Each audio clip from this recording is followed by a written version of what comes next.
Yes guys, thanks for joining in. Mwebale kutweyungako mwenna abaliko. Yes, nzize kuyita mu current updates, especially eziriwo ku baganda baffe abali ekitalya. Mujjukire nti tuyina baganda baffe basibira ekitalya nga up to now tebavangayo. Waliyo baganda baffe 36 mujjukire bali ana mwenda nga kwali Edi Mutwe, Nubian Lee, Bobiwine n'abalala bayitirivu nnyo bebumanyi naye 13 recently like a month, I think more than a month ago, ne baweebwa bail naye abasigadde up to now bakyabaganidde. Baganda baffe bali embeera y'ekitalya mugimanyi si nnungi n'akamu. Embeera si nnungi yadde n'omulundi n'akamu. Kwegamba nga omanyi komera abali babaddeko mu komera abali babaddeko mu mbeera nga bwetyo mukimanyi bulungi ekigenda maaso, especially wobeera ng'oli wa people power. Kwa wobeera ng'oli wa people power, wobeera ng'oli wa NUP, wobeera ng'okkiririza mu ideologies ezikyusa eggwanga lyaffe lino lidde mu kkubo ettuufu agawalayo ate ggwe engeri gye bakuyisaamu yanjawulo kubali abalala. So bangi of course mwebuuza ebibuuzo nti ye baganda baffe bali ekitalya bali batya and all that kind of thing. So today, actually very early in the morning, our General Secretary, and that's none other than David Lewis Lubongo, yavuddeyo kubajjukira lawyer Mulamba nga omanyi nti NUP tuyina ba lawyer bangi. Actually NUP kye kibiina ky'obufuzi ekisinga okubeera ne ba lawyer, ate ba lawyer abalina experience waggulu. So bagezaako kye basobola on a daily basis bagezaako nga basobola okulaba nti baganda baffe abali makomera banunulwa. So this is what our secretary said today, giving us an update of our comrades at Kitalya prison. He said some comrades have been asking for updates about the cases regarding our friends at Kitalya.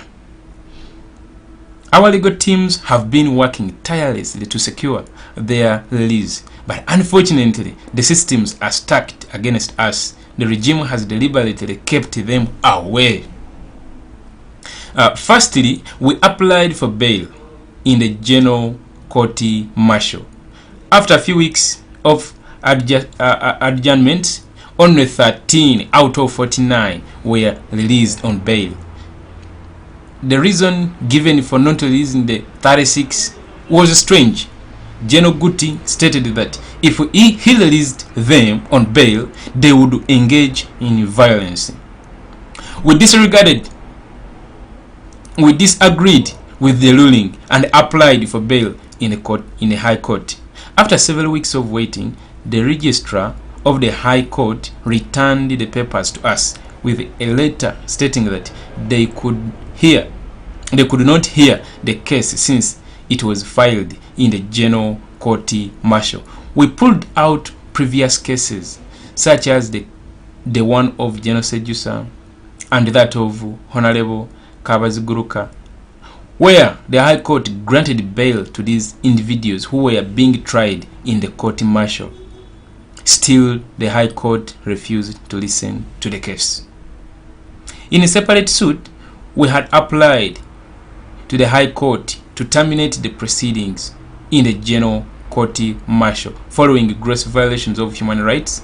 We waited for over a month for the ruling, which was given 2 weeks back.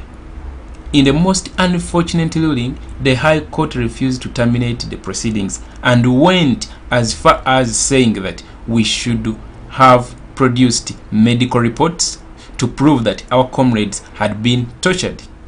We wondered how they expected us to get the medical reports when access to them had been restricted. The rest of the decision was just as bad. It is clear from these decisions that everyone is scared to order for the release of these comrades. Despite these frustrations, we have not given up. The legal avenues. Despite these frustrations, we have not given up the legal avenues. Firstly, we are appealing to the Court of Appeal against the order of the High Court. In law, you can only lodge an appeal once. you have the record of proceedings from the court which made the decision.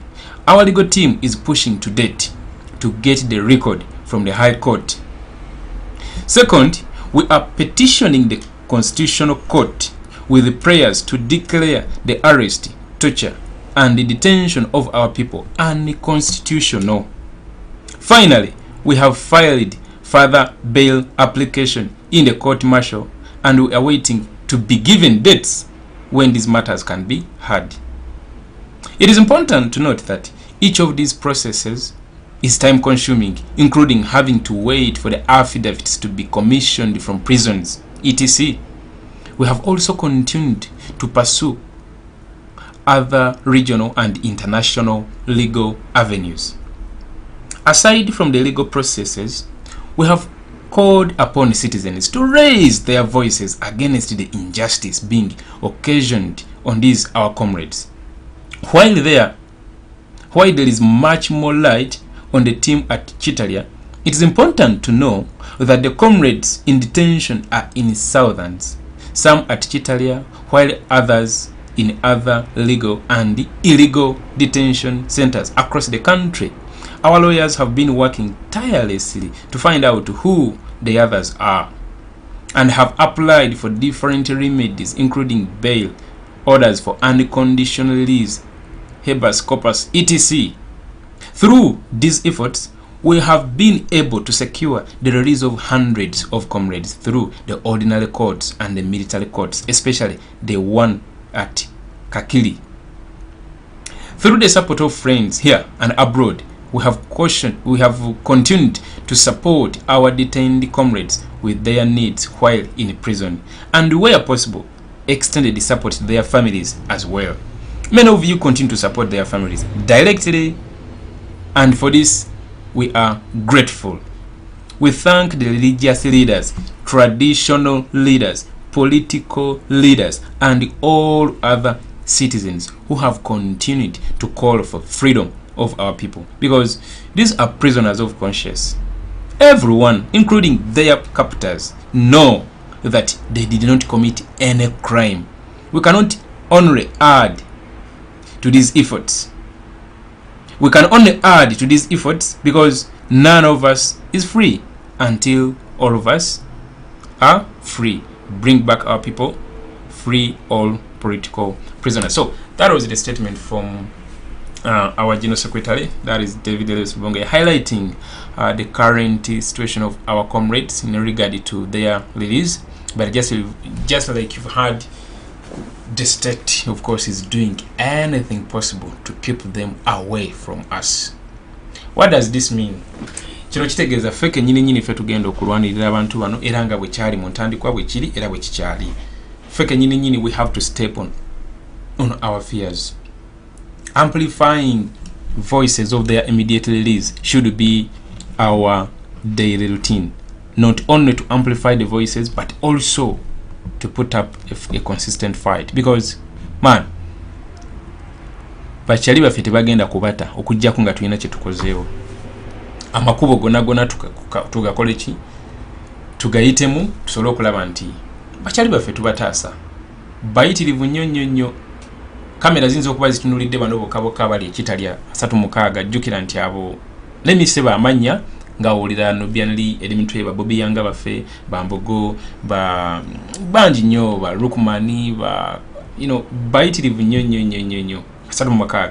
Naye waliyo abasinga obungi nga bali mu bifo ebyenjawulo kwetolola Uganda eno, kuba dictator kyasooka okutya be bantu abayogera ababeera kwalaali nga ye tatya kigambo kyogera nga bwe kiri. So kyobalabanga bachali baffe babasiba, it becomes so hard kubajjayo. Nate tekitegeeza nti no tulina kugwa amaanyi tukole ki, tubeerawo ng'ebintu tubitunulira butunulizi. Nedda, we have to as well do something. Kino tekinnaba kuggwa paka nga kiwedde.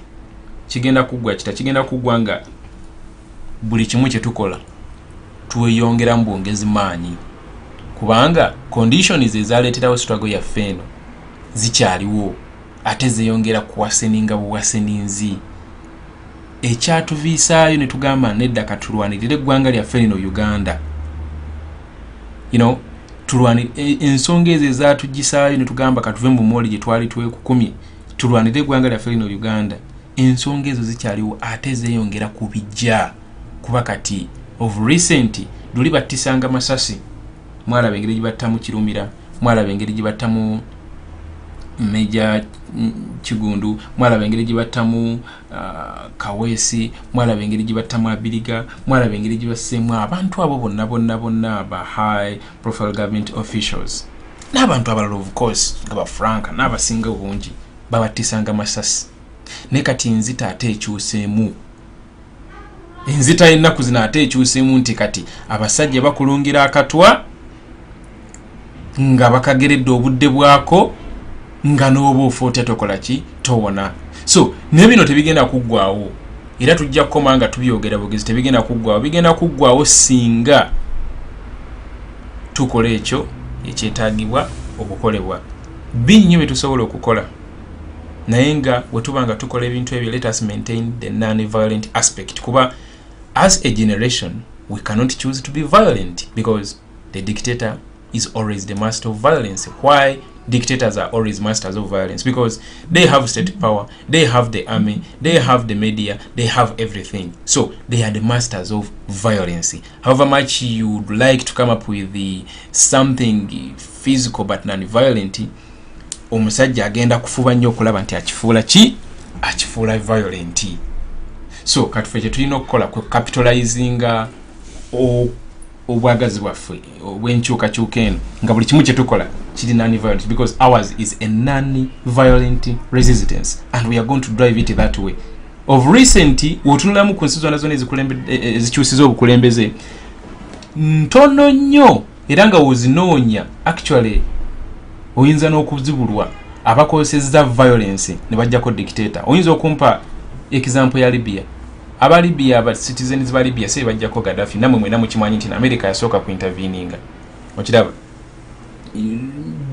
violence ki of recent mwalabe ekyali Malawi, it was very sparp nga si violence tewali bintu byagenda ku street kukwata mundu kola biki kuba aho Museveni akazanya abakola ki abakusinga ate nabo kye bagala okusindikiriza abantu bagende mu eyo action eyo kwata mundu bakole ki ye wasingira ddala kola ki ye wasingira ddala okutegeera bino bya non violence tabikola ki tabitegeera era tabimanyi ye bo kye bamanyi kuba masasi kuba mundu kuba tiagasi kuba bikompola and all that kind of a thing.